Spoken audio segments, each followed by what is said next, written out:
నమస్తే. తిరుమల తిరుపతి దేవస్థానం భారతదేశంలోనే కాదు, ప్రపంచంలోనే హిందువులు అతి పవిత్రంగా భావించే దేవాలయం శ్రీ వెంకటేశ్వర స్వామి దేవాలయం తిరుమల తిరుపతి. ఈ దేవాలయంలో తరచూ వివాదాలు జరుగుతూ ఉన్నాయి. ఆ మధ్యన మీరు చూశారు, వైకుంఠ ఏకాదశి సందర్భంగా టిక్కెట్లు పంపిణీ కార్యక్రమంలో తొక్కిసలాటే జరిగింది. 6 నిండు ప్రాణాలు కోల్పోవటం జరిగింది. బహుశా తిరుమల తిరుపతి దేవస్థానపు చరిత్రలో ఇలాంటి దుర్ఘటన జరగటం ఇదే ప్రథమం. ఆ తర్వాత కొండ మీద చెప్పులు వేసుకు వెళ్ళినటువంటి సంఘటనలు, కొండ మీద మాంసాహారం భుజిస్తున్నటువంటి సంఘటనలు, కొండ మీద మద్యం తాగి గొడవలు చేస్తున్న సందర్భాలు, అలాగే కొండ మీద దేవాలయం మీద డ్రోన్ సంచరిస్తున్నటువంటి విషయాలు వెలుగులోకి చూసినప్పుడు మొత్తం టోటల్గా హిందువులందరూ కూడా వారి మనోభావాలు దెబ్బతినేటటువంటి పరిస్థితి ఏర్పడుతూ ఉంది. లేటెస్ట్గా గోశాల మీద పెద్ద వివాదం జరిగింది. నిన్నైతే తిరుపతి పెద్ద రణక్షేత్రంగా మారింది. ఒకవైపున కూటమి నాయకులు, మరొక వైపున వైఎస్ఆర్ కాంగ్రెస్ పార్టీ నాయకులు, మధ్యన పోలీసులు. చాలా గందరగోళం, ఒక లా అండ్ ఆర్డర్ సమస్యగా ఏర్పడేటటువంటి పరిస్థితి ఏర్పడింది. ఇది చాలా దురదృష్టకరమైనటువంటి పరిణామం.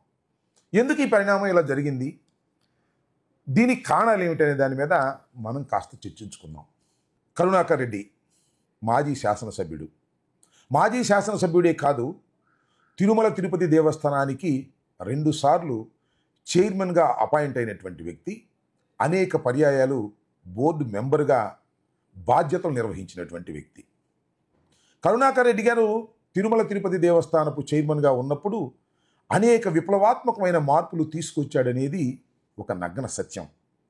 దళిత గోవిందం పేరు మీద దళిత వాళ్ళకు వెంకటేశ్వర స్వామిని తీసుకువెళ్ళి, వెంకటేశ్వర స్వామి అందరికీ సన్నిహితుడు అని చెప్పేటటువంటి ప్రయత్నం చేసి ప్రశంసలు పొందినటువంటి వ్యక్తి.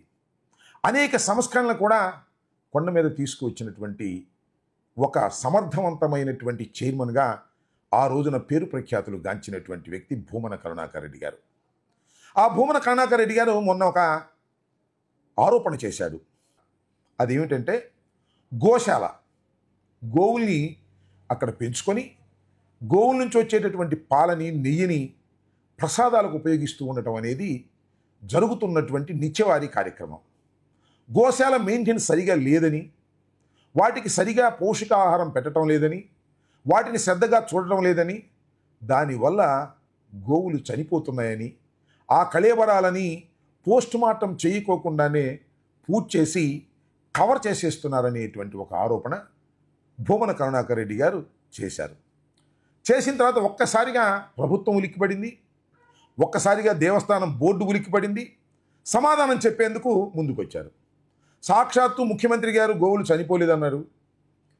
ఆ బోర్డు చైర్మన్ అయినటువంటి నాయుడు గారు ఒకటి అలా చనిపోవటం సహజం, ఇదేం పెద్ద విషయం కాదని పక్కకు నెట్టేశాడు. శ్యామలరావు గారు, ఈఓ గారు, మంచోడే, మంచి పేరున్నవాడే.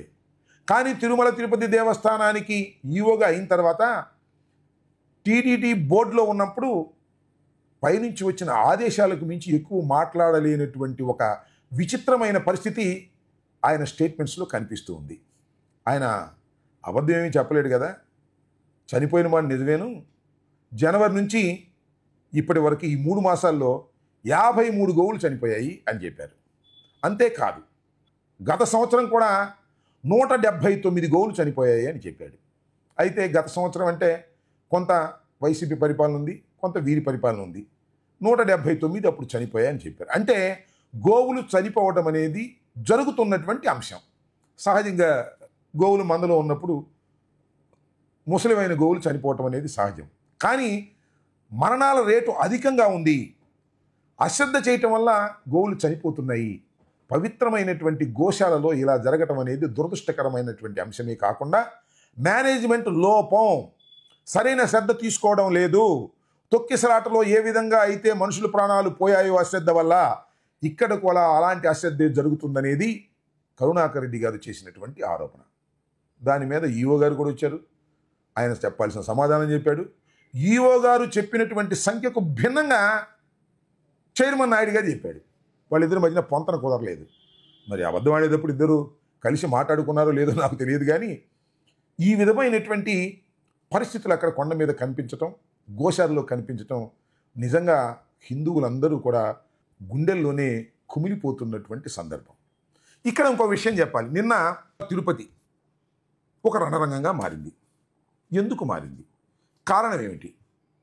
ఇది అయిన తర్వాత కరుణాకర్ రెడ్డి గారు ఎప్పుడైతే ఈ స్టేట్మెంట్ ఇచ్చారో, ఈ స్టేట్మెంట్కి తిరుగు స్టేట్మెంట్గా ఈఓ గారు ఇచ్చారు, చైర్మన్ గారు ఇచ్చారు, ముఖ్యమంత్రి గారు ఇచ్చారు. అంతవరకు అయితే సర్దుకునేది.